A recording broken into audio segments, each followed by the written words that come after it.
Meus irmãos, paz do Senhor, Cláudio e o nosso canal de estudo da nossa EBD, Discipulando com a Bíblia. No vídeo de hoje, nós vamos trazer o nosso resumo sobre a nossa segunda lição da nossa escola bíblica, da nossa revista de adulto.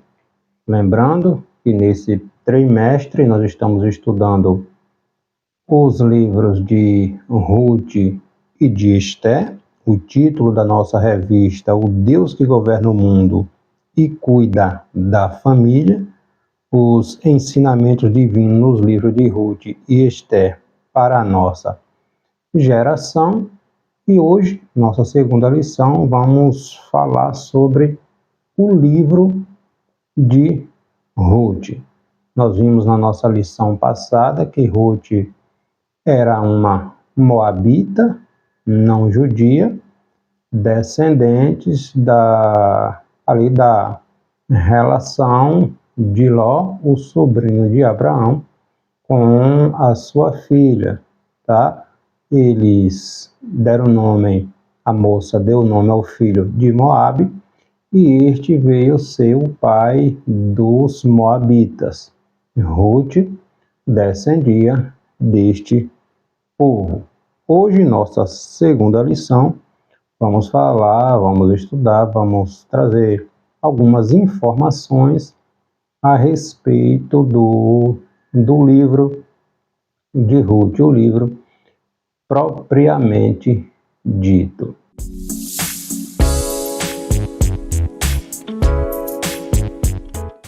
Tá? Então, o título da nossa segunda lição, o livro de Ruth. Nosso textuário está aqui no capítulo 1, versículo 1. E sucedeu que nos dias que os juízes julgavam, houve uma fome na terra, pelo que um homem de Belém de Judá saiu a peregrinar nos campos de Moabe. Ele e sua mulher e seus 2 filhos. Nossa verdade prática: servir a Deus não nos isenta de crises em qualquer circunstância. O segredo é permanecer fiel, confiando na providência divina.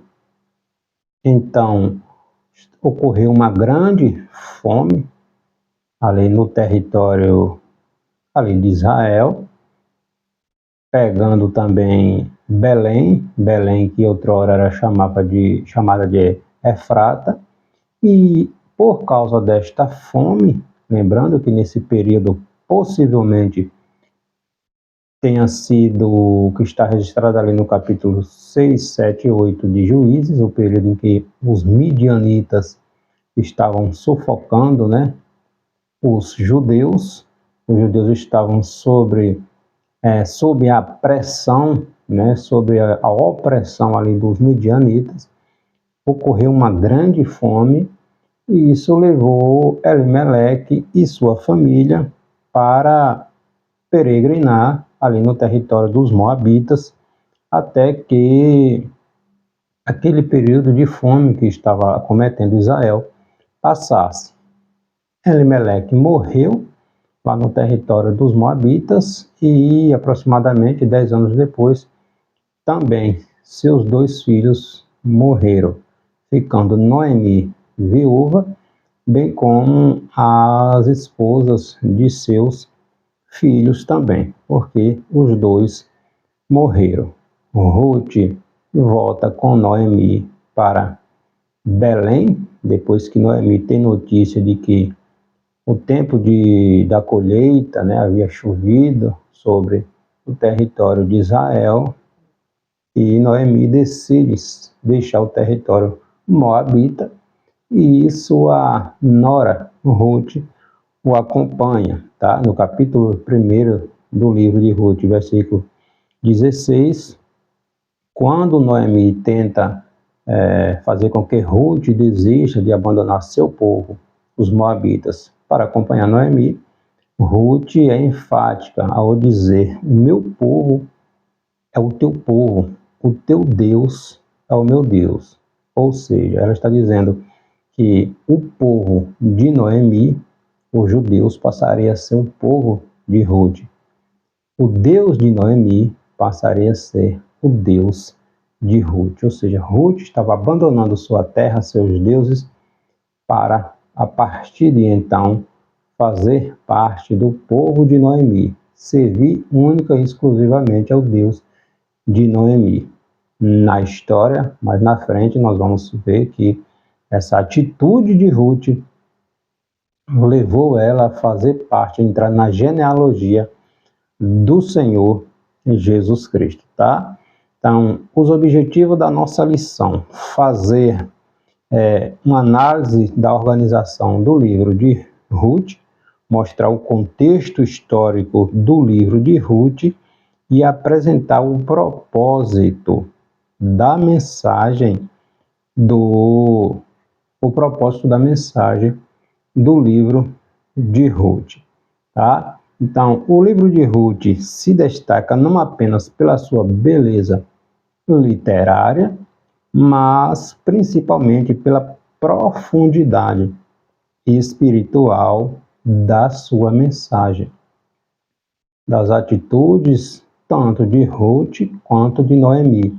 Ruth em seguir a sua nora e Noemi em, de alguma forma, providenciar, conseguir um futuro para a sua nora.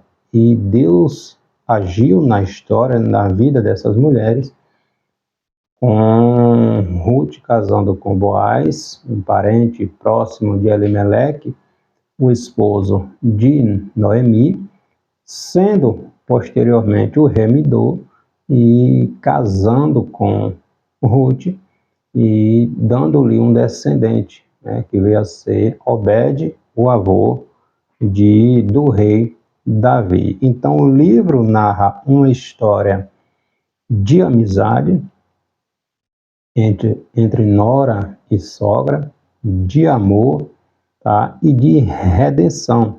Então, uma extraordinária demonstração de como Deus trabalha na história, né, no meio das crises, para cumprir os seus desígnios, os seus propósitos eternos. Então, Deus transforma a tristeza em alegria, a perda em ganhos, derrotas em vitórias, tá? Então, nessa história envolvendo esta Moabita e sua nora, Ruth, Boaz e a redenção, né, o resgate, né, de Boaz para com Ruth, tá? Então nós observamos aqui a providência de Deus na história desta gentia, tá? Entrando na genealogia de Jesus, mostrando que Jesus, mais na frente, Paulo vai dizer aos Efésios, Deus fazendo tanto de gregos, tanto de gentios, quanto de judeus, um só povo, ou seja, a igreja, a comunidade dos céus, aqueles que fazem parte do corpo de Cristo. Não há separação mais entre judeus e não judeus. Todos aqueles que creem no sacrifício de Cristo, né, na promessa, se tornam um só povo, o povo de Deus, tá? O primeiro tópico da nossa lição, a organização do livro, tá? A Bíblia hebraica, na Bíblia cristã, e a data e a autoria do livro de Ruth. Então, na Bíblia hebraica, o livro de Ruth, ele pertence à terceira divisão da Tanakh, que é a Bíblia hebraica, que é composta apenas pelos livros do Antigo Testamento da nossa Bíblia cristã. Essa terceira seção é chamada de Ketuvim, ou os hagiógrafos, os escritos. A primeira seção da Bíblia hebraica ali é a Torá, que é o Pentateuco, né? Os 5 primeiros livros da Bíblia. A segunda é o Neivim, que são os profetas.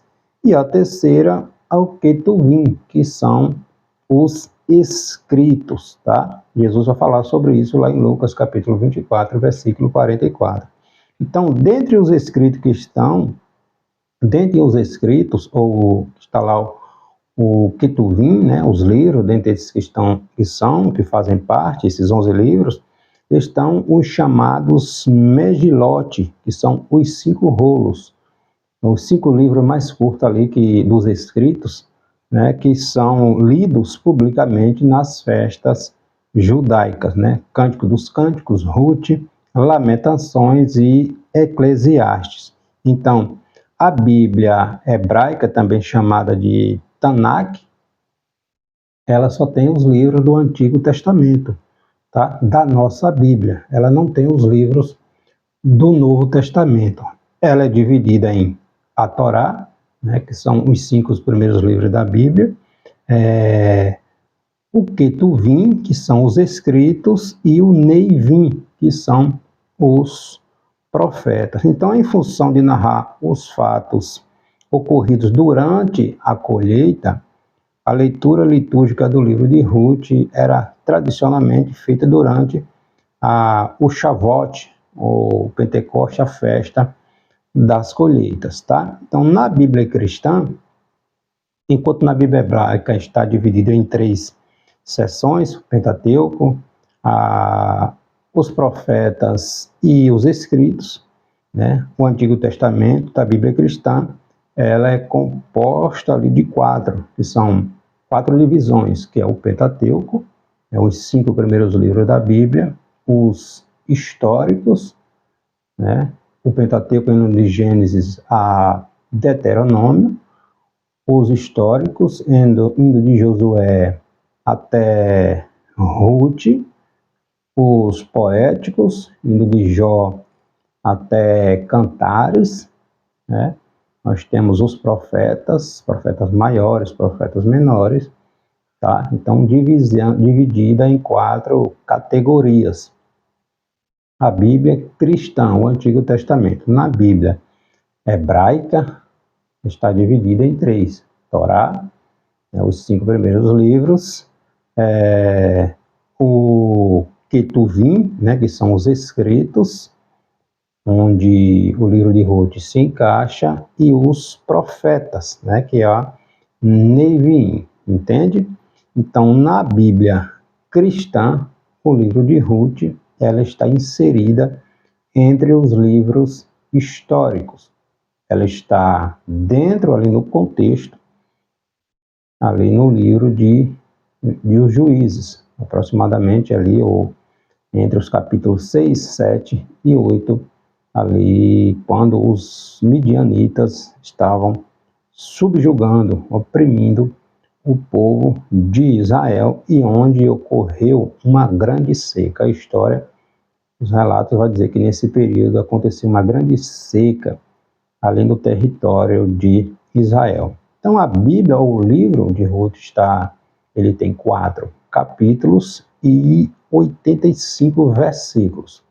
A autoria do livro, possivelmente, os rabínicos, os estudiosos, atribuem, né, a autoria a Samuel, o profeta Samuel. Contextos históricos dentro do livro leva a acreditar-se que a autoria seja do profeta Samuel, e o próprio Talmud, né, a obra milenar de regulamentos e tradições judaicas, também atribui a autoria do livro ao profeta Samuel.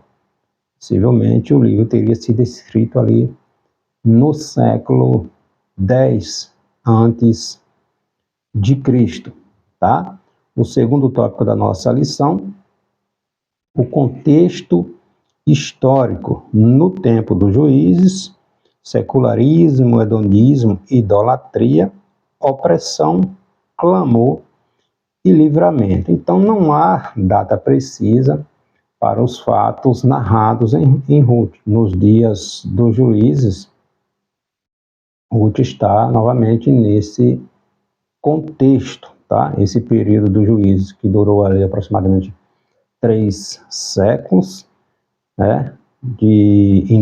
Após a morte de Josué, ali de 1375 a.C. até o ano 1050 a.C.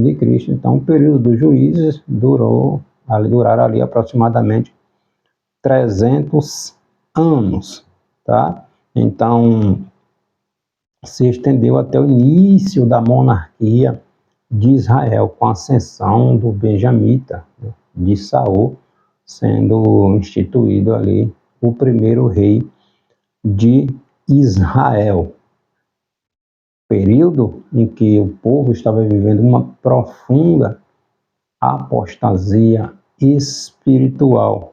Cada um fazia o que parecia muito, o que parecia direito aos seus olhos. Nós sabemos que com a morte de Josué não deixou nenhum líder, não escolheu, não deixou nenhum líder específico sobre a direção do povo, assim como Moisés havia deixado o próprio Josué. Então Josué morreu, aquela geração de povos da idade de Josué, também aquela geração morreu, e uma nova geração de povos surgiu. Esse povo não tinha tanta aproximação, tanto conhecimento dos feitos de Deus quanto a geração anterior.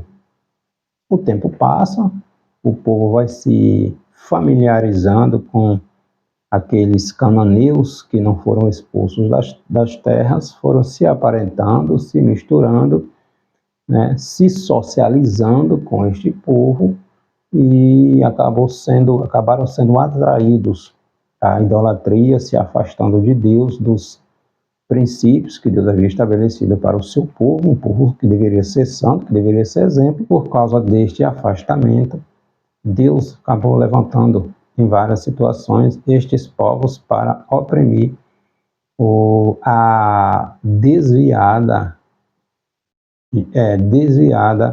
nação israelita, tá?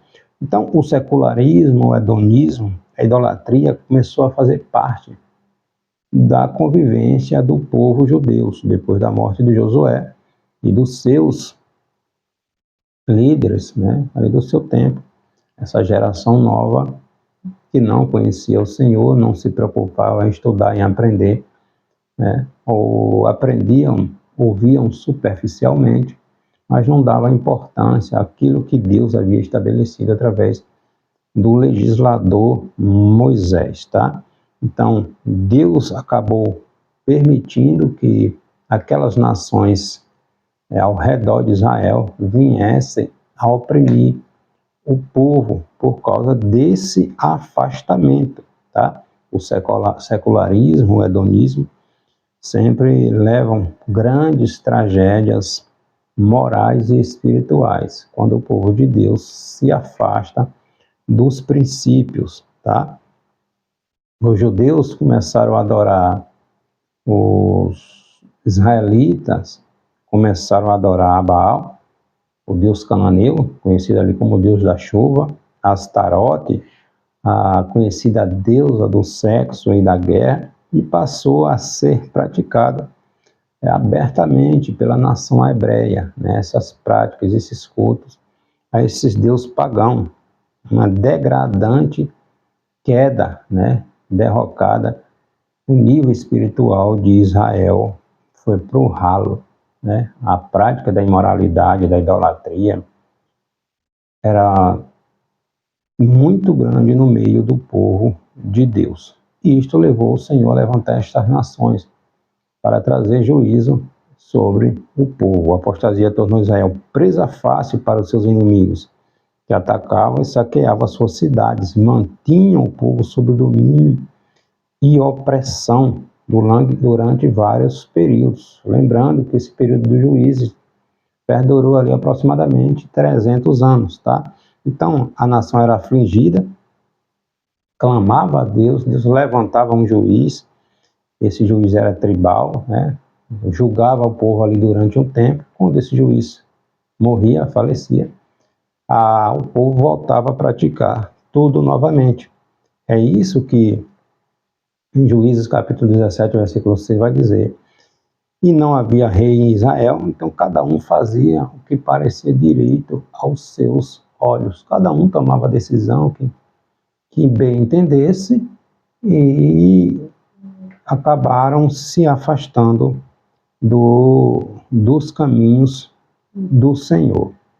O terceiro tópico da nossa lição está falando sobre propósitos e mensagem, né? O cetro de Judá, amor e redenção, e fidelidade e altruísmo. Ou seja, vários propósitos são atribuídos ao livro de Ruth, tá? O principal e mais evidente dele é apresentar Davi como descendente de Judá, a tribo israelita, da qual viria o Messias, tá? O leão da tribo de Judá, também chamado, né, a raiz de Davi. Então, o propósito do livro de Ruth, novamente, contar a história do amor e do casamento de uma heroína exemplar, no caso Ruth, confirmar o valor do familiar e do lugar comum e registrar como Deus usou o amor humano para demonstrar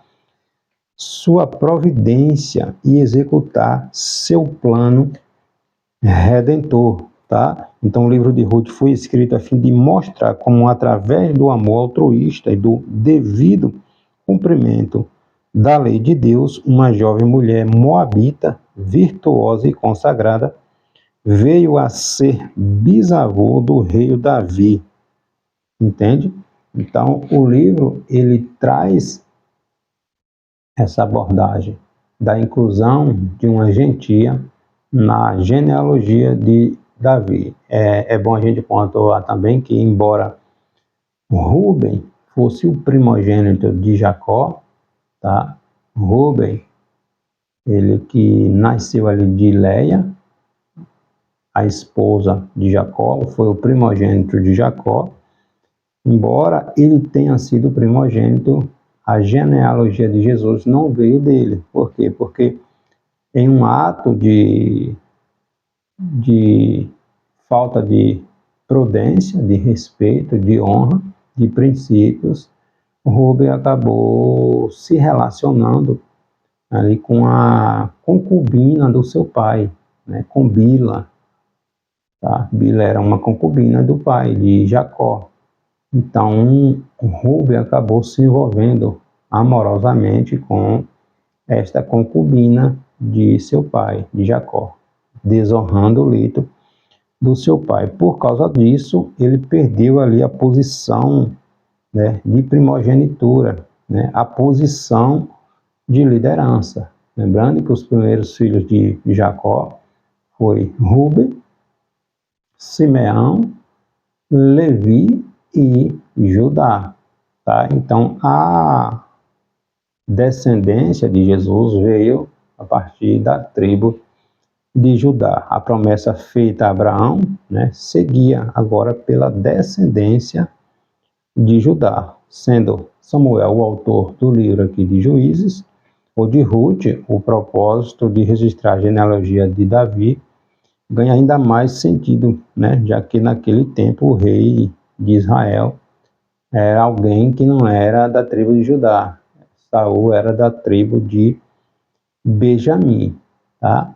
Então a mensagem principal de Ruth é o amor de Deus e o seu plano de redenção da humanidade, né, ao incluir uma não judia, né, na história ali do povo, né, judeus e gentios, Deus fazendo de todos um só povo.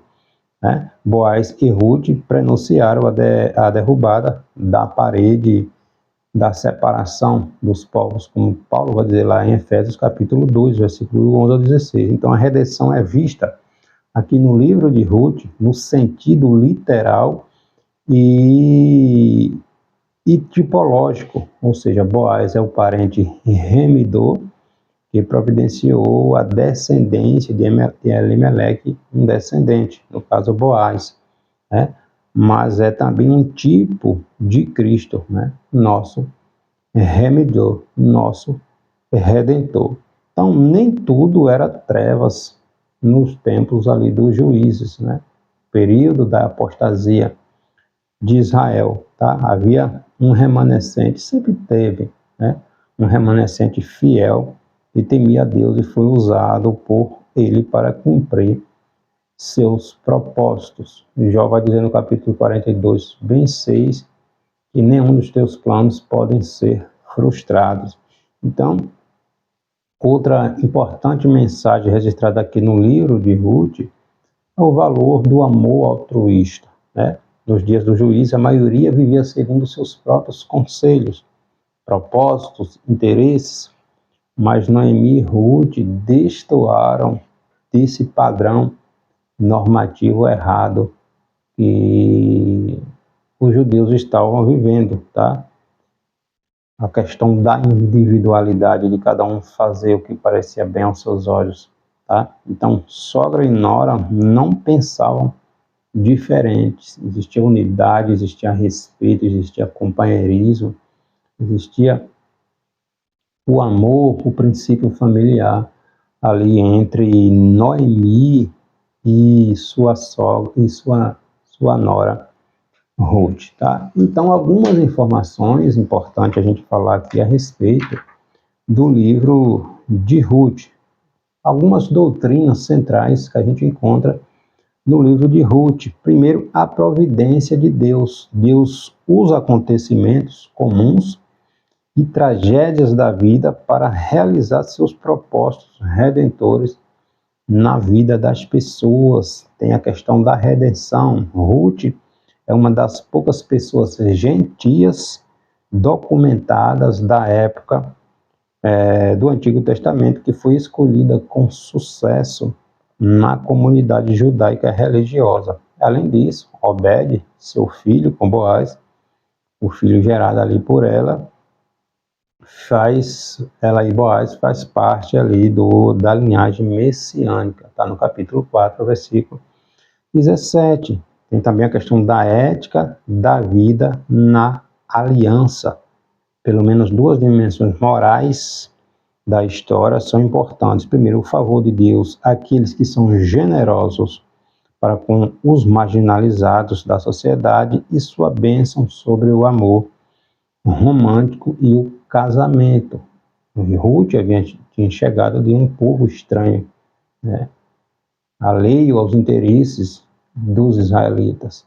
No entanto, ela foi acolhida por Boaz quando ela foi para o campo de Boaz colher, né, espigas, tá? E também fala da feminilidade completa. Olha que coisa extraordinária. No caráter virtuoso de Ruth, vemos o modelo de feminilidade que Deus deseja, tá? E outra informação importante, né? A história demonstrada no livro de Ruth exalta e confirma a importância das coisas que Deus valoriza e que nós também deveríamos valorizar, ou seja, a natureza, a colheita, o lugar comum, a família, né? A história mostra que Deus valoriza e restaura todas as coisas. Primeiro, o caos acontecendo ali na família de Noemi, com a morte do esposo, dos filhos, né? Ela sai de Israel, de Belém, farta, sem lhe faltar nada, volta de mãos vazias. Mas Deus honrou a vida daquela mulher, a fidelidade dela para com a sua nora e da sua nora para com ela. O livro também é um estudo de caso sobre a providência, o direcionamento divino dos acontecimentos na vida das pessoas a fim de cumprir seus propósitos. A história é um depósito de ensinamento bíblico sobre o amor romântico e o valor da família e das questões domésticas, e oferece imagem de uma feminilidade na história da pessoa de Ruth completa. Então, finalizando, uma mulher estranha e abandonou seu povo, seus deuses, para adorar e viver exclusivamente adorando ao Deus verdadeiro, ao Deus de Israel. E Deus honrou esta atitude desta gentia. É o que nós vemos também na história da cananeia, Raabe, aquela que escondeu os espias que Josué havia enviado para observar Jericó. Raabe também, uma gentia que entrou na genealogia do Senhor Jesus Cristo. Amém? Que Deus abençoe.